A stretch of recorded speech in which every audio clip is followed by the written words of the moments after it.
How you doing, sir? Sir, how are you, man? Man, great, baby, great. I can't complain, man. Yes, I sir, wanted man. to. Right. Yes, Hey, sir. I said if we could plan, it wouldn't matter no way. It don't make it better, Doc. No, no, because everybody, all they're gonna do is shoot something back at you that they're going through. Right, Everybody going through something, so right. A it's like, battle with a sure, you want to, struggle. My struggle worse than yours, buddy. right, right. You want to go tit for tat or what? So shoot, it's just like suck it up, figure it out, Yeah, keep man. on living, baby. Good to see you, Yep, man. I'm excited to be here, man. man. Me too, man. Good to see you too. It's great. I got to get down there too, man. I'm gonna plan something out the next month to get flying there and spend some time with you, brother. I got to. Do it, I man. miss you, man. Yes, sir. Likewise. It's good to be missed, Yeah, Doc. right. Yeah. Well, today we talking parenting, man. You know what I'm saying? Are we crippling our kids to be successful adults? You know, I know that's something that you hear from a lot of cats you kicking with out here. We're gonna talk about, our parenting skills in today's time versus, when we came up. Let's talk about it. I'm Cal and Dave Jones are the host of the show. We living in some difficult times, as most of us know. Let's lift each other up and put down the stress. If you didn't know, the name of the show is called Raps. Raps. Love it. Raps. What's up, baby? What's Yeah, up, man? man. So I think this is a hot topic, man, because I got friends in all walks of nature, man. White, Arabic, Chaldean, Indian, black, man, and we all, what if you don't have, friends in different cultures, then it's easy for you to just think it's just you going through something. You know what I'm saying? And Yeah. I talk, man, to these guys, man, and you'd be surprised, man, when you know what I'm saying, step outside your own race, man, that how many of us just all are the same. You know what I'm saying? We all go through the same things and we all battle with the same issues, man. And talking to a lot of my friends, man, they talk about how their kids, man, just got a false reality of what, life is supposed to be like, no work ethic, computers, gimme, you know what I'm saying? And it's like they don't even have an understanding or the responsibility to understand like how to walk into, everything you leaving, everything you're gonna leave for them, or even taking on the things, man. These guys don't even be knowing how to pay a bill, bro. You know what I'm saying? So it's so deep, you know what I'm saying? But with all that being said, it's our fault. You know what I'm saying? We like guy like me, man. I come up so rough, man. You know what I'm saying? Parents strung out. You know what I'm saying? You know, going days without food, going days without seeing my parents, and had it so rough that a lot of stuff as an adult I had to do as a child, which I think built my character and made me the man I am today. And if I had to change it, if I had to do it over again, the only thing I would change is wishing that somebody, grabbed a hold of me and helped me understand how important it was to get an education, and just get an education, man, and get some type of college, degree behind me. But outside of that, the struggle, man, I think it was needed. I think it was necessary. I think it made me into the man I am today. I wouldn't change nothing, man. I think it gave me a true understanding of what life had to throw at me at a young age. Hmm. So Yeah, man. No, that's good. So basically, I think it's a critical look at how we're parenting our kids, and we all got to do a self audit of are we giving our kids too much, which ultimately cripples their ability to be effective and know how to hustle and work and grind for themselves. And the right, short answer for many families and how we're doing it is yes, right? right, And we all could do better in this process. And I think it's just really just a lack of understanding what's actually happening in the way that we are raised as people and how we respond to certain types of parenting styles. Like you said, it's like when we're coming up, you know what I'm saying, and you figure out the things that you did or did not have as you were kids, you figure out you want to give it to your child, right? And when right, you end up doing that, you almost give them so many different things that you think that it helps them, but it also cripples them because they never have to work for anything. And right, the lack of that fight, that lack of that resistance is causing a lot of our kids to have this one non-work ethic and it's entitlement, right? Being right, entitled to, I right, get this or this is supposed to come to me, and it comes irregardless of my ability to participate in its production. And if we leave our kids with that mentality long enough, when we're not responsible for taking care of them anymore, then gravity is going to hit them.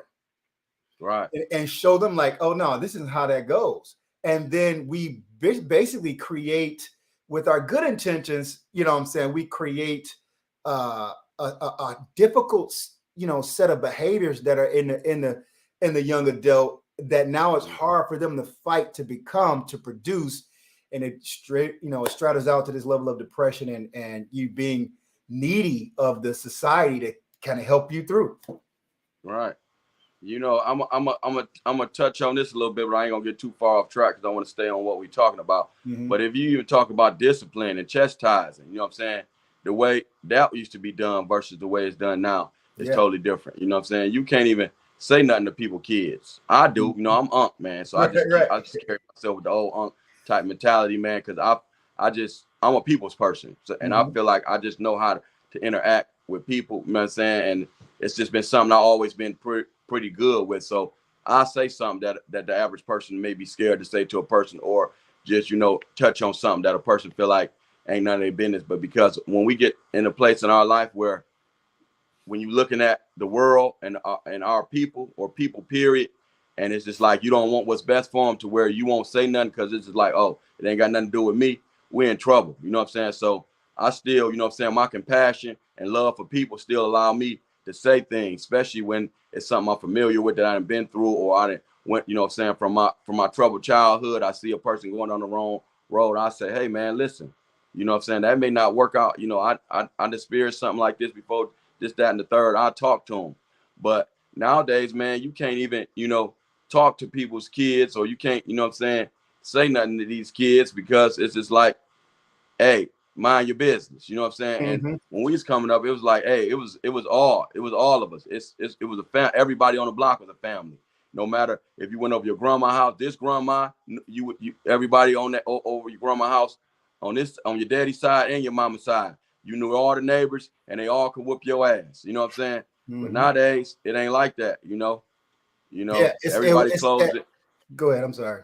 No, everybody closed in. Don't nobody want to know nobody. Everybody think somebody got malicious intention, you know what I'm saying? Which, the world, you know what I'm saying, then turn people like that. You let people in, they scar you, and it make you guarded, So I get it.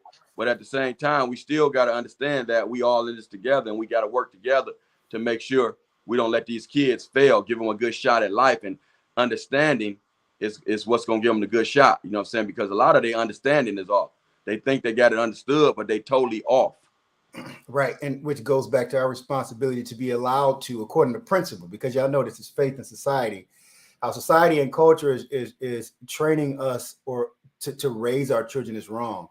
And the village is supposed to raise, you know what I'm saying, the child, like that whole mentality where we all are together. We all are one, looking out for the next generation that comes with none of us to reproduce.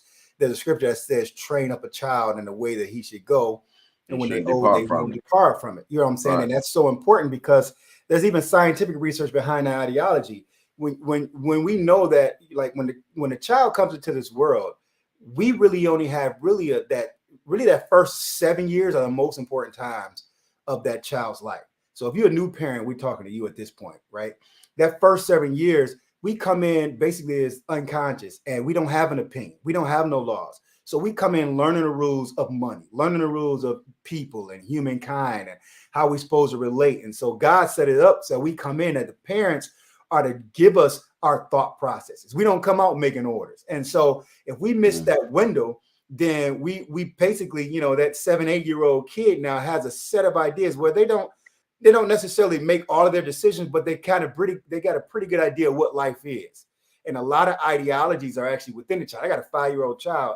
He's definitely brilliant. And today we riding to school, and he said to me, he goes, Dad, one of the boys in my school said, my friend said, he said that boys can kiss boys and girls can kiss girls. Literally this morning. And he was like, but I know that was wrong. It's crazy that he said that to me. Right. And so you can hear the different thought processes from that and from the parenting style or the lack of parenting, what we're supposed to instill in that very fragile state of what is this world? That's 0 to 7, because those are where the rules are baked in of how to navigate. And if you lose that, there's a saying, and I forgot the culture that said this, but it says, you give me a child for the first 7 years and I'll show you the man. So we know that it is that first 7 years that we get to bake these good principles of how to work. And if we're missing this opportunity by sending our kids off and playing the Nintendo Switch, or since we're trying to figure out our life, go watch TV or go do this, and we're not maximizing on that time that we can take within our day to pour into our kids, we're allowing the world, society, school, peer pressure to tell them what life is. And many times that affects their financial wherewithal, that affects their relationship with God, that affects their relationship with other humans, you know what I'm saying? And we just have to do a better job of being participants and telling our kids how they are to think when we got the window. Right. And that's crazy, man. It's funny that your son, and it's crazy, man, because it's getting younger and younger with that, man. And it's just like at a certain age, man, we wasn't even talking about that type of stuff. You know what I'm saying? At that age that your son is at, you know what I'm saying, little cuz, we wasn't even concerned with that. It was like toys, and you know what I'm saying?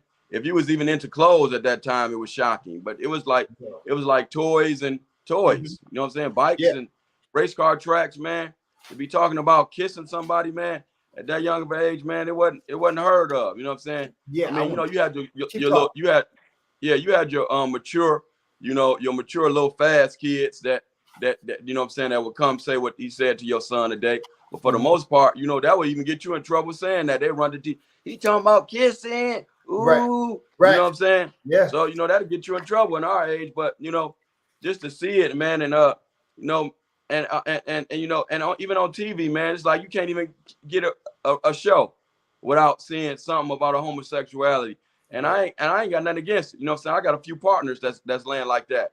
And I love them to death. You know what I'm saying? They understand who I am. I understand who they are. But with our kids, these kids shouldn't even have to be dealing with trying to figure out, you know what I'm saying, who they want to be that young, because they are who they are. At that point, you know, let them get in there, you know what I'm saying, late. To me, I say after the teens, you know what I'm saying, early 20s, they start really developing who they are. You realize you really don't like men or you really don't like women. That's something that you can try to decide. But in your teenage years, where you still trying to develop, you know what I'm saying, your career, figure out who you are as a person, you know what I'm saying, develop where you going with your career and stuff like that. That ain't nothing you need to be thinking about if you like men or women. Even if you know for sure you don't like, you know what I'm saying, the opposite gender, and you like the same sex. That's just something you shouldn't even be concerned with, you know what I'm saying, until you know what I'm saying, got your finances together. Like we was talking about last week, you know what I'm saying, too financially strapped to date. You know what I'm saying? Kids need to be able to be kids, and parents need to be able to be parents.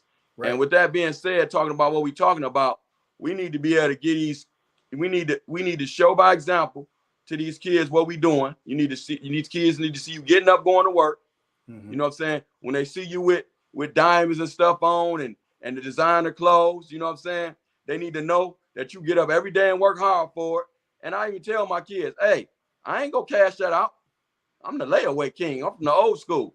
I'll pay on something I want 4 or 5 years. I ain't trying to, you know what I'm saying, keep over the Jones and prove. Everybody around me, man, love me and I love them. I ain't trying to prove nothing to nobody. Anything I want, I'd slow roll it. You know what I'm saying? And then that shows them good ethics. That shows them real reality. You don't take no, you know what I'm saying, 30, 40,000 to go drop it on the chain at one time. No. You know what I'm saying? You could turn 30 of that, you know what I'm saying, and make some more money with it and put 10 on the chain and slow roll it. You know what I'm saying? Because you got to keep a clear understanding as to what's going on, because the rap and the music already got them blinded and confused. You know what I'm saying? Just like I was watching a video with this Finesse 2 Times dude, and Charleston White jumped on him talking about his son at all these events is getting shot up. You know what I'm saying? He about 7 or 8 years old. He keep about 10, 15, 20,000 in his hand. He talking crazy. And this is like, come on, man. You know what I'm saying? Then that's the type of stuff our kids watching. Another little kid running around here with 30, 40,000 on him, diamond chain hanging down to his nuts. And he on the show with his dad. He shows getting shot up. That give him a false reality of what the world's really supposed to be like. Let the kids be kids. That little boy's supposed to be at home with his mama, in school, you know what I'm saying, safe. where Right. nobody should know his face and nobody should know his name. You know what I'm saying? Where he could live a normal life. And you can live this facade with this rapping and all you doing and get the money, and you setting him up, you know what I'm saying, to where, you know, he can have the money and not have to deal with the fame. You know what I'm saying? Because the worst thing you want to do, the worst thing in the world to me, I tell people all the time, man, and I'm a little off, we're gonna jump back on track, is to have fame and no cash.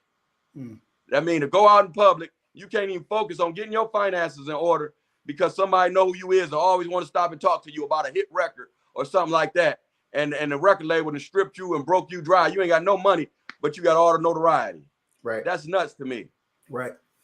And, you know, like you said, it's, you know, we're talking about, you know, are we crippling our kids with ineffective parenting styles? And two main things that you talked about in there. Number one that I wanted to address was the financial wherewithal that we're giving our kids to have a conscious financial literacy. I think the first reason why we're not doing that is because we have to do a better job of understanding. Wow. Hey, what happens? Sorry, guys. That we have to do a better job at understanding that our own financial literacy. And so it's hard to train up the kids that's coming up under you how to do that. So that's a self-audited where we have to go and say, okay, I need to go pick up a book and learn. Book that I recommend is Robert Kiyosaki, Rich Dad, Poor Dad. And the basic premise of this book, which I love, again, the title Rich Dad, Poor Dad was a young kid who had a rich dad, which is actually his friend's dad, and his actual biological father, which you call poor dad, which is a working class man. And there was two different training or ideologies that he got from him. And one was basically from the rich dad, he understood that you purchase assets and not liabilities. And basically the poor dad was basically all liabilities, conservative, if I'm saying, just maintaining, how do you leverage whatever you come in, you spend it all, et cetera, and you work for somebody for the rest of your life. But that basic premise to a 5-year-old boy, right, to saying, well, we focus on, let's go buy a box of candy so we can sell it. Let's go buy some water. Let's go see if we can start a site or something, and we can use the arbitrage or be the middleman to sell something.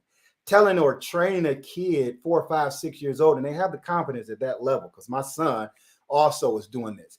Right. If we start to push them in a direction that they are responsible for taking an idea that they have in their head and see if they can solve a problem for somebody and get the return in the middle, those are good practices that we got to give. So not just purchasing the things that make us look like we have money.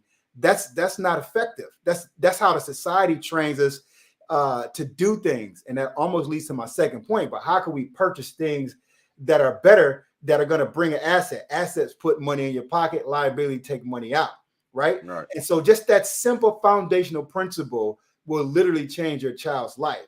And so the second part of that is the society. Society is doing such a great job of raising our kids because we are not doing it effectively.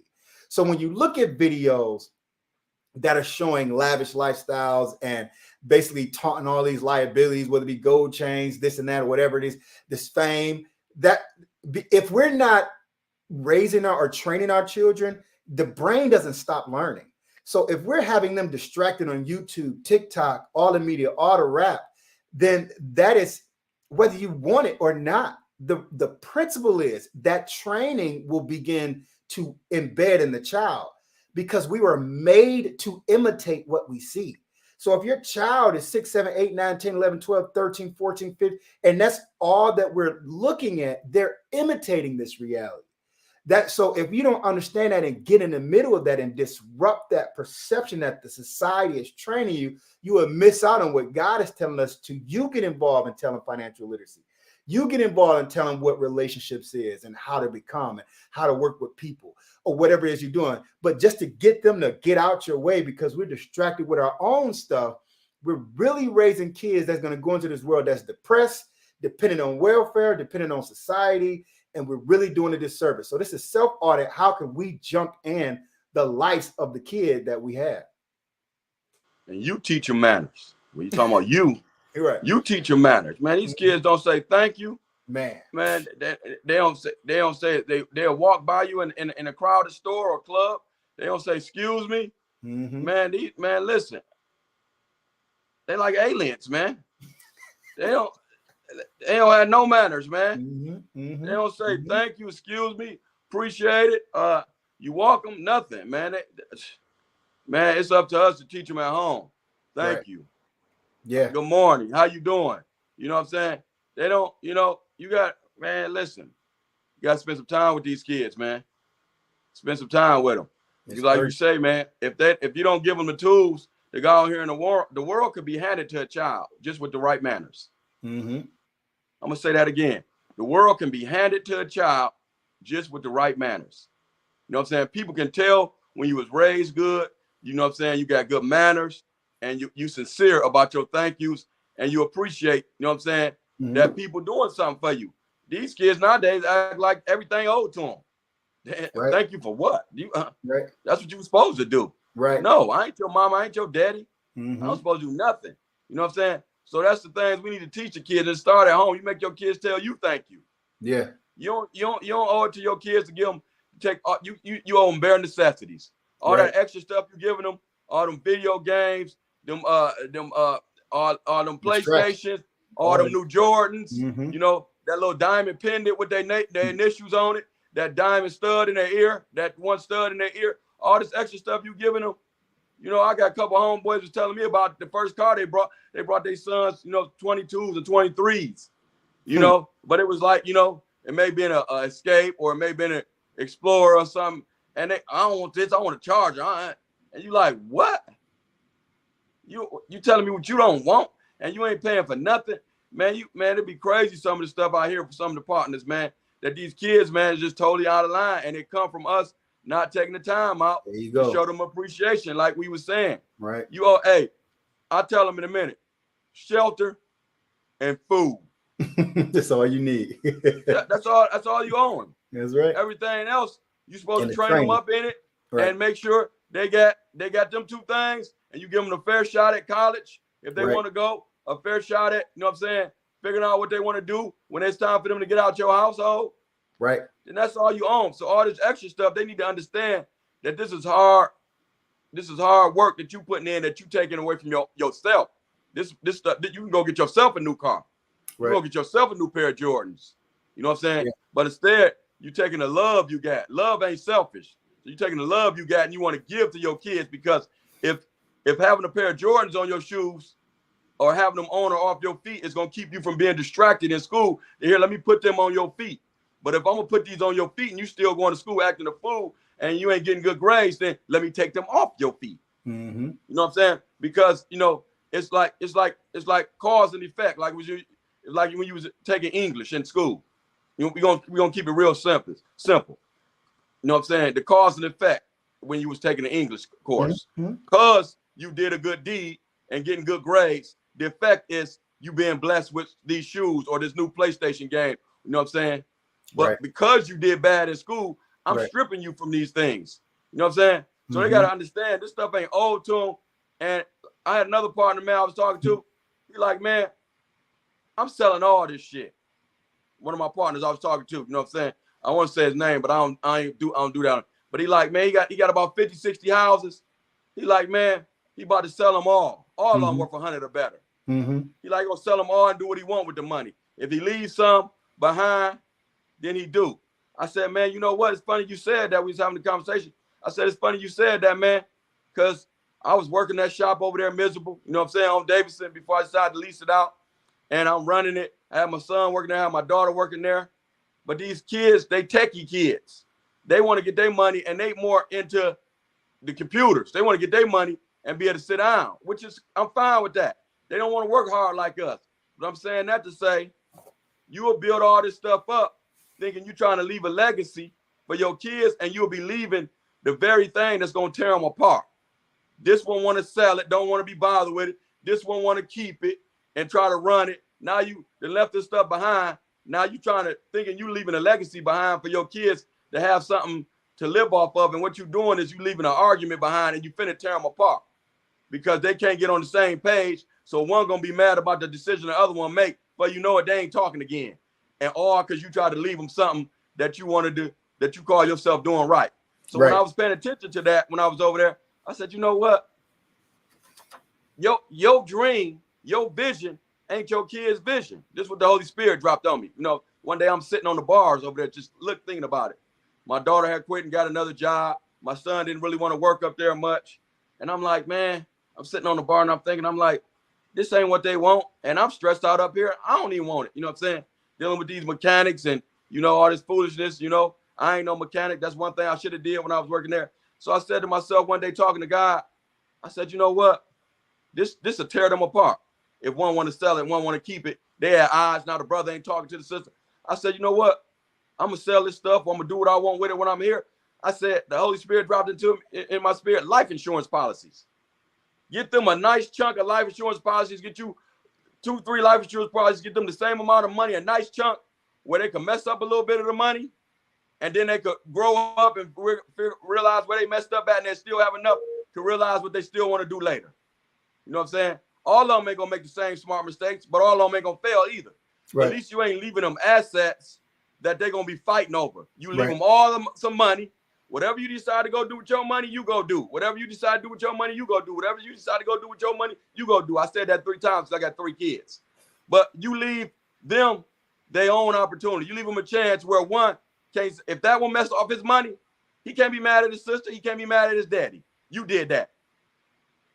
So I was like, you know, when I got that reality, after I was talking to my homeboy about his houses and stuff, I'm like, yeah, man, because you'll be thinking you leaving a blessing and you leaving a curse.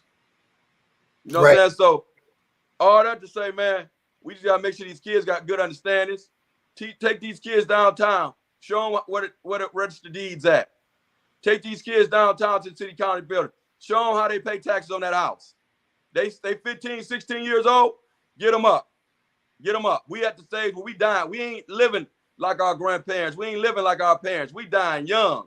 These kids need to know young. I mean, they need to know this stuff young. Take them down there, show them where to pay the taxes at. Take them where to show the register deeds at.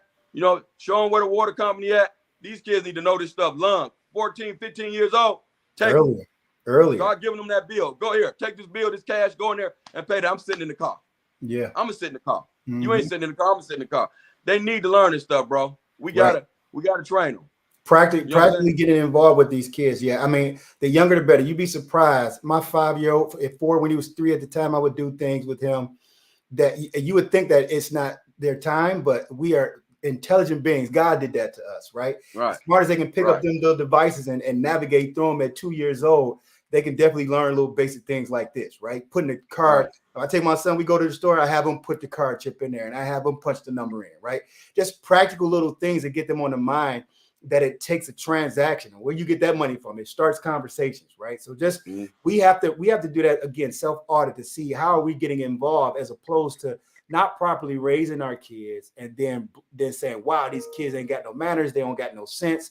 But then the question becomes, when I spent time with my child, did I push them away to distractions, or did I actually get them involved and sit around me while I'm working, be around me while I'm working, have them conversations, ask them questions, right? Show them what's going on. So and that's an investment in yourself, because if you raise the child properly, there's no way they wouldn't turn around and give money to you as they get older. Make sure they're taking care of you, because they understood that this came from you, that you prepared them for life.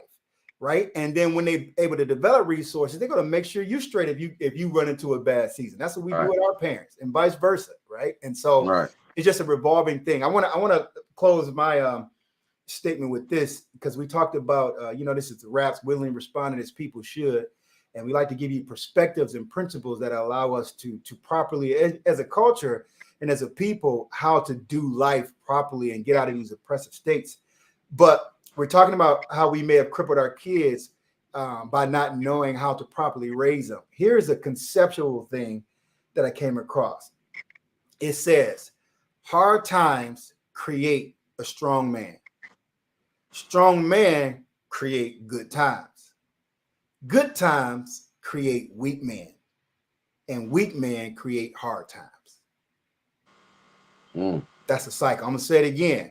And so you can see yourselves in this position where you are. Did you have a hard time growing up, right? Or was it good? But this is the cycle. Hard times create strong men. Strong men gonna create them good times. Good times create weak men. And weak men create hard times. So it's the amount of pain and trauma or difficulty and frustration to push the muscle that we go through in the hard times that allow us to be able to produce good times. But while we're in the good times, when we are the parent, we have to understand that we have to not give everything to our kids. We have to let them go through frustration. We have to let them work at things, because if we give it to them too good, they think that life is just easy. But life is fighting us from all angles. So we got to build that muscle of financial literacy and resistance, and to be able to have patience and fortitude and discipline.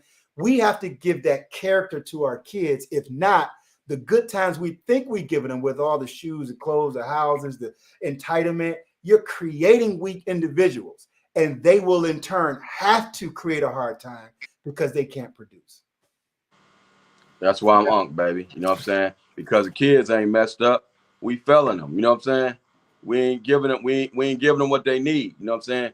Trying to say, oh, I don't want my kids going through what I went through. You got to let your kids go through some of what you went through. Yes, you know what I'm saying? I tell my son, hey man, I ain't looking out for you like I look out for these girls. You can work. That's certain right. age, you want Gucci and all that. Come on, let's go get some money. I got places and things that you can come do some work. You know what I'm saying? Like it's first car. I said, man, you know what I'm saying? You're gonna have to put in some work with me on that. Right. I'm not just I can't do you like I do these women, because it's giving you a false reality of how things are supposed to be. You're a man, you gotta work. You know what I'm saying? And he get it, you know what I'm saying? And you know what I'm saying, he understand it, but you know what, I do that for other people, kids, man. Any young folks I run into, man, I don't act like I forget. I don't act like I understand. You know, I see them acting wild, you know, I talk to them, you know what I'm saying? I don't just, oh man, let me get the hell out of here. You know what I'm saying? You know, and you just got to take time out with them, because we all in this together. We all in this together, man. So that's a wrap for me, man. God bless. Me. Yes, sir, man. Willingly respond as people should. We love y'all. Hope you got some principles out of this. And let's do this life, y'all. Let's make it happen. Love you guys. All right, cuz. Cal and Dave Jones are the hosts of the show. We living in some difficult times, as most of us know. Let's lift each other up and put down the stress. If you didn't know, the name of the show is called Rap.